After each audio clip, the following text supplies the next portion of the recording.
गया हो गया।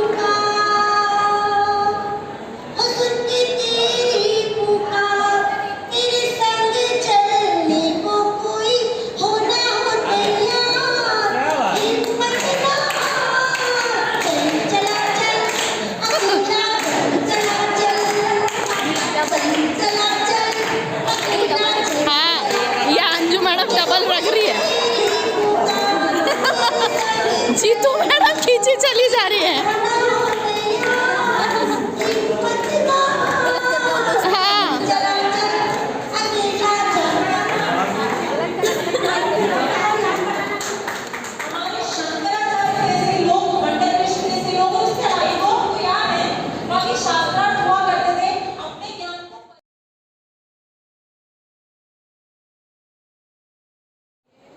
एक प्रेम समृद्ध कक्षा में सीखने सिखाने की प्रक्रिया के दौरान चित्र, पोस्टर, चार्ट, स्थानीय प्रक्रिया के दौरान स्तर पर उपलब्ध और सामग्री या प्रवृत्ति आदि का आर्थिक रूप से उपयोग करना है। दक्ष चार्ट या व्यवहार लेखक के लिए भी महत्वपूर्ण होता है। यहाँ कब क्या जाना चाहिए? ये दूसरी बात, कई प्रकार के बच्चे होते हैं कक्षा में। हमें एक दूसरे बच्चे को इस तरीके से नहीं करना है कि यह कर रहा है तो ये क्यों नहीं कर रहा है।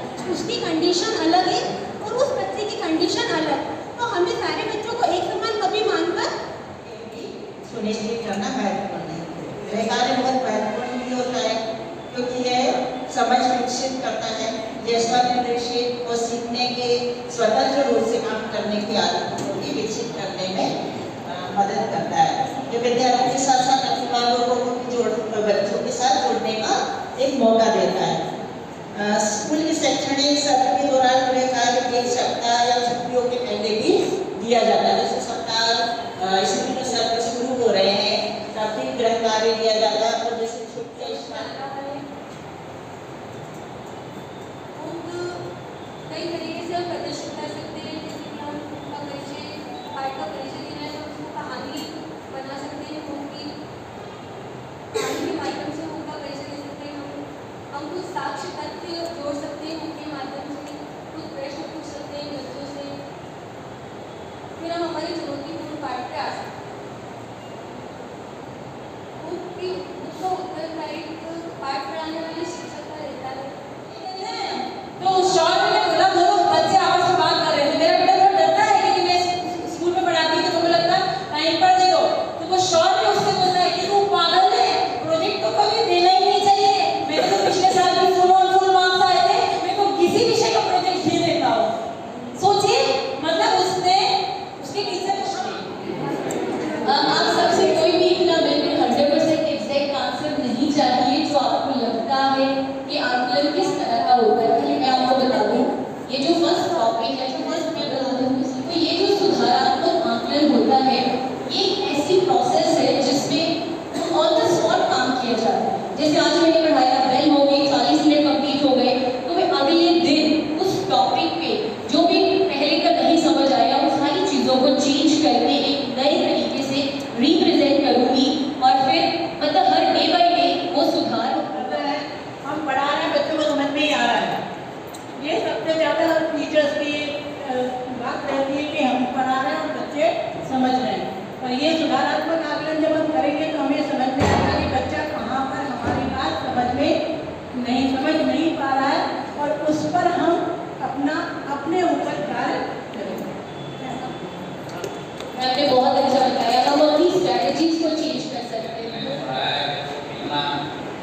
उन्होंने एक्सेप्ट किया है, उसके बाद मैंने उनको होमवर्क लिए में देखा कि आप इसको कल और करके आइए, फिर मैं उनसे क्वेश्चन करता हूँ। और उसमें भी अलग अलग बच्चों से अगर पूछेंगे एक ही क्वेश्चन को तो सब अलग अलग आंसर देते हैं। जैसे मैंने अभी प्राइमरी से नर्सरी सुधारात्मक आकलन क्यों जरूरी है? क्योंकि सारा नालंदा किसी पे टिका है। अगर हम सुधारात्मक आकलन नहीं करेंगे तो फिर हमारा रिजल्ट क्या देंगे हम, है ना? तो इसके लिए हमको क्या करना चाहिए? अच्छे प्रभावी शिक्षण के लिए और बच्चों का लर्निंग पावरफुल हो, इसके लिए सुधारात्मक आकलन बहुत जरूरी है। उसके लिए फिर हम अलग अलग, जैसे कि हमारी प्रियंका मैडम ने बताया कि फर्स्ट तो हमारी जो माइंड में एक कंटेंट रहता है, उस कंटेंट के प्रति जो हमारी टेक्निक रहती है पढ़ाने की, उस टेक्निक से पढ़ाते हैं। उसके बाद हम ये देखते हैं कि अब हमने ये पढ़ा दिया है, रीड कर एक्सप्लेन करवा दिया। अब उसके बाद हम ये देखते हैं तो वो हम पूछते हैं जनरल क्वेश्चंस और उस अकॉर्डिंग बच्चों का टेस्ट हो जाता है कि कौन से बच्चे किस ग्रुप में आए। मतलब हम जाके ही उनको नहीं बोल सकते कि आज टेस्ट होगा। अब हम ऐसा कर सकते हैं कि उनसे कुछ इंटरेस्टिंग टॉपिक पे कुछ भी पूछ लें। अच्छा बता दो, 3 का टेबल बता दो, अगर मैथ्स में जा रहे हैं तो 2 का बता दो, या कुछ ऐसे क्वेश्चन पूछ लेंगे हम उनसे जिनसे हमें ये समझ आता है कि जैसे फॉर एग्जाम्पल मैं अभी आपसे पूछूं कि 19 का टेबल किसको याद है, तो कुछ हाथ खड़ा करेंगे बच्चे, उसमें हमें ये समझ आएगा कि इस क्लास में कितने % बच्चे हैं, उनको 100% से समझ लें कितने % ऐसे बच्चे हैं जो इसका आंसर कर पाए।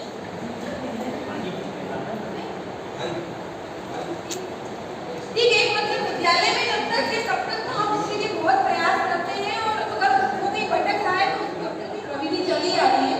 पर अगर अब देखा जाए कि गृह कार्य का मतलब सीखना है या याद करना,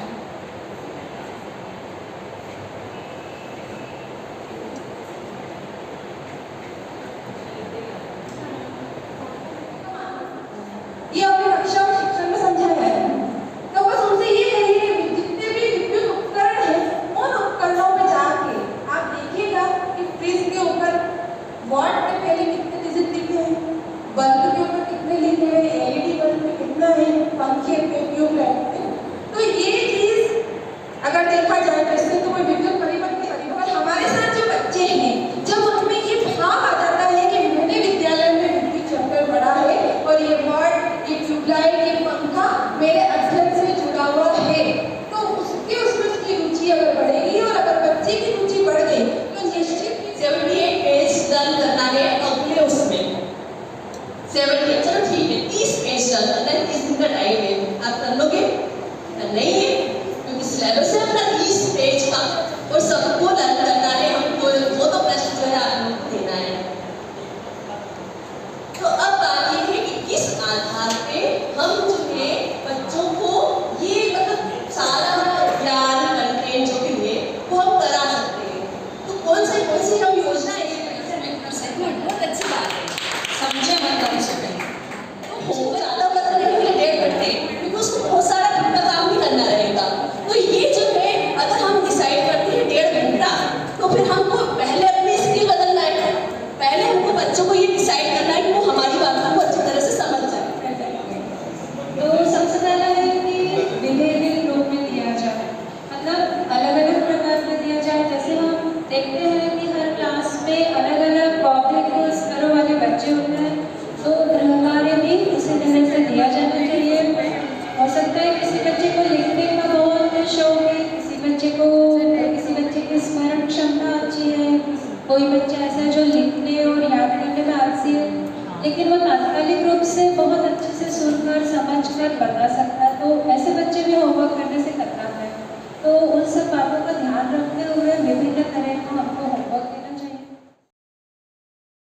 बच्चे जो नहीं आ रहे थे उनको बताया और मैंने देखा कि जब तक मैंने वो होमवर्क 3 दिन तक चलता रहा तो जो बच्चे एब्सेंट रह रहे थे वो भी आने लगे थे और उन्हें बहुत मज़ा आया। तो मैंने तो इस चीज़ से सीखा है कि होमवर्क जितना अच्छा कम रहेगा, इंटरेस्टिंग रहेगा, बच्चों के पास ऑप्शन भी रहेंगे, वो उनकी उत्सुकता से और अच्छी मेहनत से पढ़ेंगे।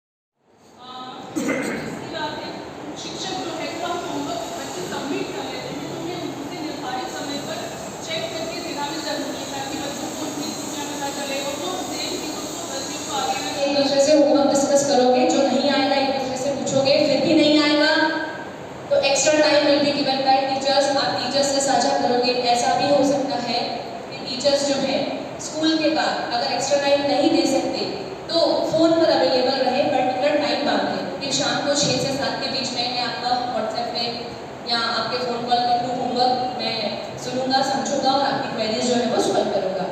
तो इसी तरीके से व्हाट्सएप ग्रुप बना के भी हम उनका होमवर्क दे सकते हैं और इसी तरीके से पेरेंट्स भी उसमें इन्वॉल्व हो सकते हैं। Then tracking and record of homework, ये बहुत ज़रूरी है।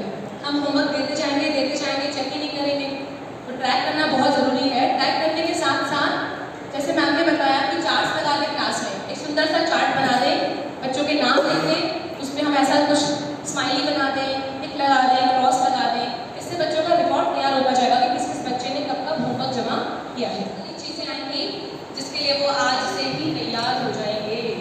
टाइम मैनेजमेंट बहुत ज़रूरी है, कितने टाइम में कितना होमवर्क करना है। कुछ बच्चे अगर टाइम पे होमवर्क नहीं कर पा रहे, कोई बात नहीं, उनको सजेशन दीजिए कि स्टॉप वॉच लगाएं घड़ी में और देखें कि भैया ये होमवर्क 15 मिनट में टीचर ने कहा था करने के लिए, तो मुझसे हो रहा है कि नहीं हो रहा है।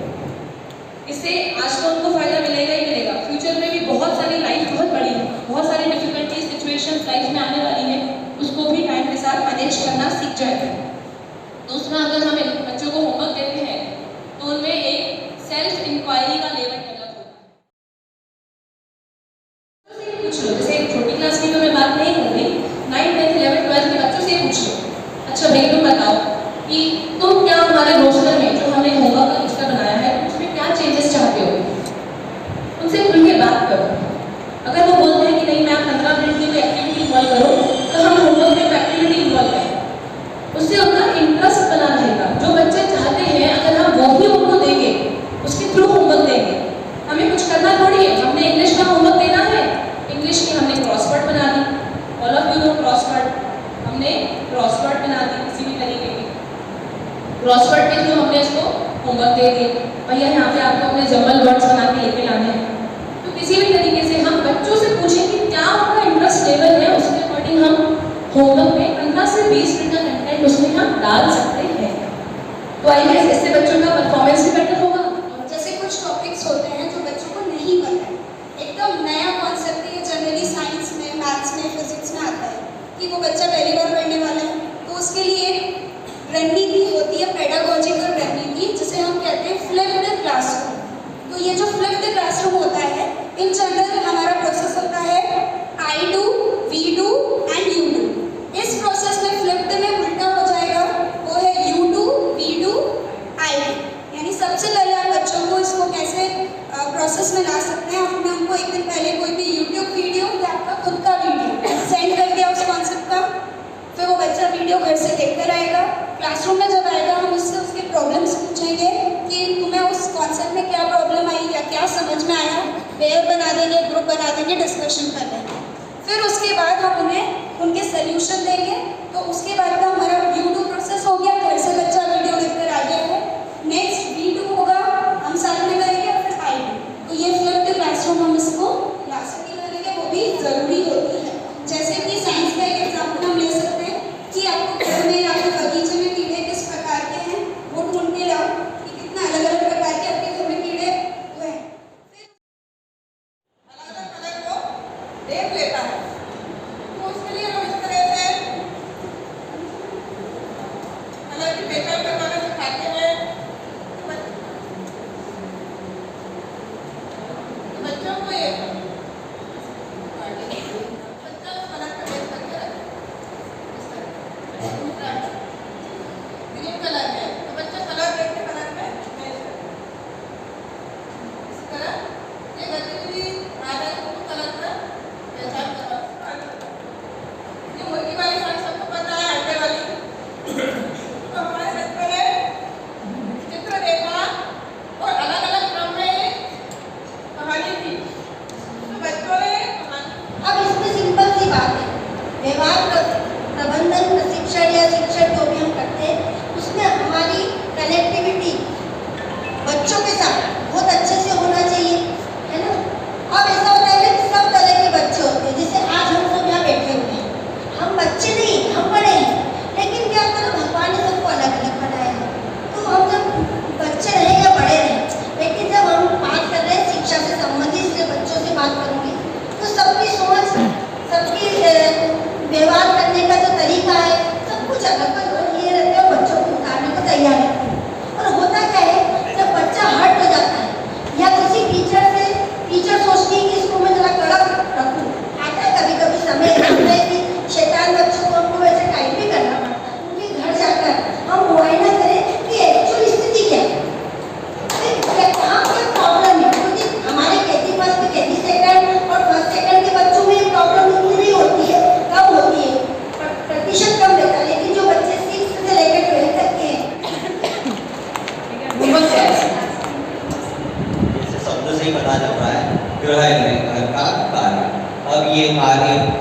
हर व्यक्ति अपने तरीके से देता है। कुछ लोग इसे प्रोजेक्ट के रूप में दे सकते हैं, कुछ लोग इसे याद करने के रूप में दे सकते हैं, तो ये अपना अलग तरीका हो सकता है, लेकिन ये एक गृह कार्य है और जिसका मूल्यांकन स्कूल में आगे किया जाता है। ठीक है सर, जैसा कि सबने बताया, बिल्कुल सही बताया। गृह कार्य एक ऐसा शक्तिशाली माध्यम है जिसकी सहायता से हम कक्षा में जो भी बच्चों ने सीखा है वो उसके घर पर, उसके खुद के मतलब कक्षा के बाहर के वातावरण में उसने क्या करा है कि उसमें जो वृद्धि हुई, अब हमने कुछ भी सिखा दिया लेकिन उसमें वृद्धि होना आवश्यक है। उसमें बच्चे ने जो सीखा है, जो भी समझा है, होमवर्क इन तीन के बीच में कड़ी का कार्य करता है। होमवर्क जब हम बच्चे को देते हैं तो ये तीन लोगों के बीच में कड़ी का कार्य करता है। वो तीन कौन है? तो टीचर ही है, सेकंड वो बच्चे को देता है और तीसरा उसके पेरेंट्स को भी इसमें हेल्प करता है। वो रोस्टर के अनुसार देना चाहिए।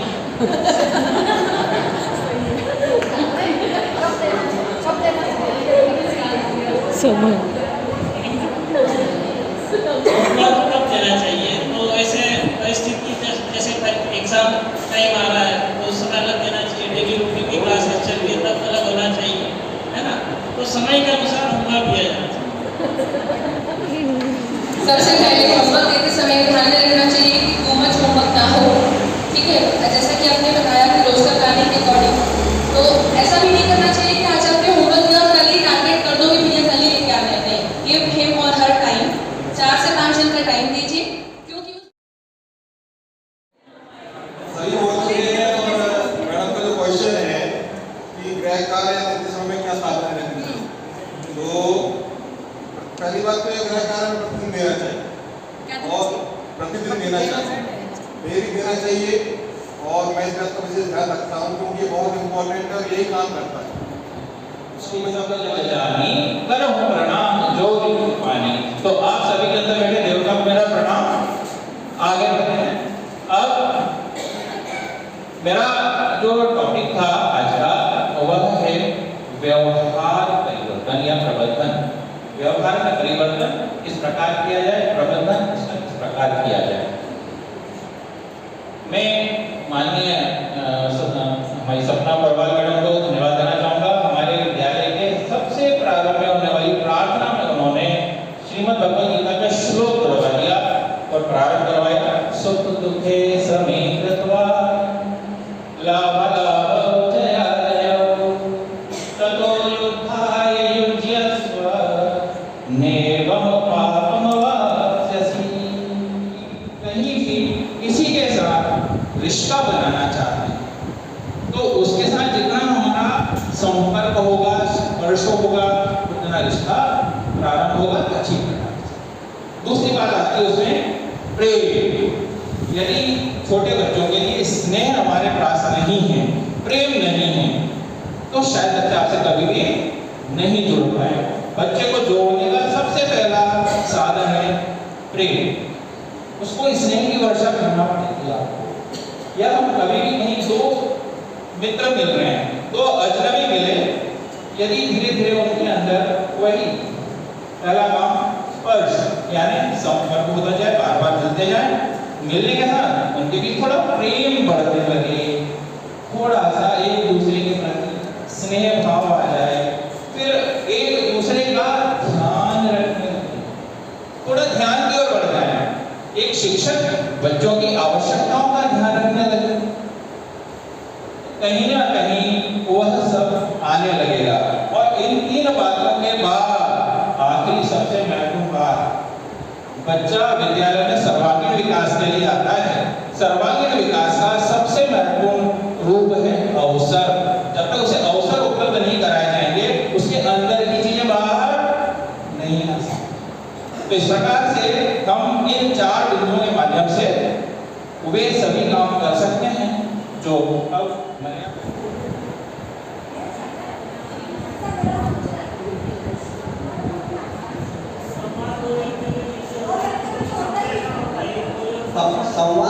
संवाद में संवाद में या तो किसी जानकारी का आदान प्रदान होता है या किसी समस्या का समाधान ढूंढा जाता है। तो किसी जानकारी के आदान प्रदान के लिए या समस्या के समाधान के लिए दो व्यक्तियों के बीच बातचीत होना ही जरूरी है कि और भी कुछ हो सकता है। वो आपके इशारे समझ जाएंगे बहुत बार। वो बच्चों को बोलती हुई नजर आएगी जब आप प्रिंट रीच के माध्यम और प्रिंट रीच वातावरण का प्रयोग करें। आज का मेरा टॉपिक यही है। मैं यहाँ पर आपको कुछ बताने या सिखाने नहीं आया हूँ, आपको सिर्फ रिकॉल कर रहा हूँ। इस रिकॉल के बाद इस पीपी जो पावरपॉइंट प्रेजेंटेशन है, इसके बाद हर टीम को अपना एक दो उसको क्वेश्चन देने वाला हूँ, उनके आंसर उन्हें देना। उन्हें बहुत अच्छे तरीके से बताया था। प्रिंट रीच वातावरण में विद्यार्थियों को अलग अलग रूप में प्रिंट और डिस्प्ले के साथ काम करने व इंटरेक्ट करने का मौका मिलता है। कैसे वो के साधन हो सकते हैं, जैसे पहला आप अपने विद्यालय की दीवार पर चित्र लगा सकते हैं, दूसरा कुछ पोस्टर्स लगा सकते हैं, तीसरा चार्ट का प्रयोग कर सकते हैं। अगला है कि प्रिंट रीच वातावरण का निर्माण कब किया जाना है। मैडम ने बहुत अच्छे से बताया था कि अकादमिक सत्र शुरू होने के वक्त किया जाना चाहिए और आवश्यकतानुसार उसे बदलते रहना चाहिए। यह किस प्रकार किया जाना चाहिए, इसके 4 तरीके हैं, वो सभी को पता है और सभी करते हैं। उसमें कुछ कीवर्ड ऐड कर देते हैं। फॉर एग्जांपल के लिए अगर मैं पढ़ा रही हूँ तो उसमें उत्तर के टाइप लिख लिया और उत्तर की कीवर्ड उसे परिभाषित करने के लिए अगर पोस्टर बना कर लगा दिया तो बच्चे उसे रोज देखेंगे और रोज देखेंगे तो उन्हें एटलीस्ट उसके नाम से याद हो जाएंगे और कीवर्ड की सहायता से वे उसे परिभाषित भी कर पाएंगे। तो ये एक बहुत ही उपयोगी चीज़ है जिसे देखकर भी बच्चे संबंधित एक सिद्धांत है बिग बैंग थ्योरी। वो एकाकी परमाणु के रूप में छोटा सा परमाणु बना उसके बाद उसको विस्फोट होता है तो एक बड़ा बढ़ते जाता ब्रह्मांड है। एक चित्र बना के गए तो बच्चे पिछले साल तो उसके अंदर विचित्र क्रमांक 3 करके ऐसा लिखा होता साल में प्रिंट मिस्टेक तो बच्चा बना के गया है। इस साल के बच्चे चेक से ये नीचे क्या करते इसके ध्यान देते हैं चार्ट करता कई बार। पर अगर जैसे मान लीजिए कोई टॉपिक ऐसा है जिसमें कोई प्रिंट नहीं बनाया जा सकता तो फिर बच्चा ऐसा तो नहीं कि जिसमें मैं चित्र देख रहा हूँ जिसमें उसको आकर्षण लगता है उन्हीं चीज़ों को इंटरेस्ट से ले पड़ेगा और जिसमें कोई आकर्षण ही नहीं है तो मैं क्यों पढ़ूँ उसको। ये इसका माइनस पॉइंट है। अशाब्दिक, ये भी मैंने अभी करवाया जैसे ताली बजवाई। और तीसरा होता है वस्तु आधारित, जैसे घंटी बजा सकते हैं। लेकिन अक्सर हम क्या करते हैं, बच्चों को क्लास में चुप रखने के लिए क्या करते हैं, ये इतना प्रभावशाली नहीं होता है जितना कि बच्चों को अटेंशन के लिए हम लाना चाहते हैं।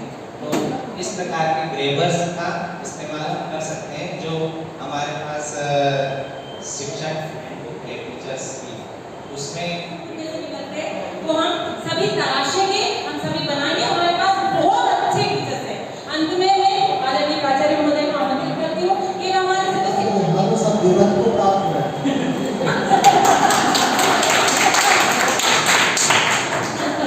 आप लोगों ने बहुत अच्छा बोला। प्रयास आपका प्रयास नहीं, आपकी समझ और आपकी सोच और आपका ज्ञान बहुत अच्छे स्तर का है। हम सभी जितने लीडर हैं गौरवान्वित हैं कि हम लोग आप लोगों के साथ काम कर रहे हैं और सभी को बहुत बहुत धन्यवाद। आज का जो शैक्षिक संवाद का पता नहीं चला, 5 बज गया हमारा, इसलिए कहना था कि जल्दी शुरू कीजिए, आपका टाइम ज़्यादा है। मुझे पता है कि आपके पास बहुत सारे हैं। बहुत अच्छे से इस संवाद को संपन्न किया। सभी के लिए फिर से पुनः एक बार हमारे सभी आपस में साथ में सभी साथियों की ओर से फिर आपको धन्यवाद।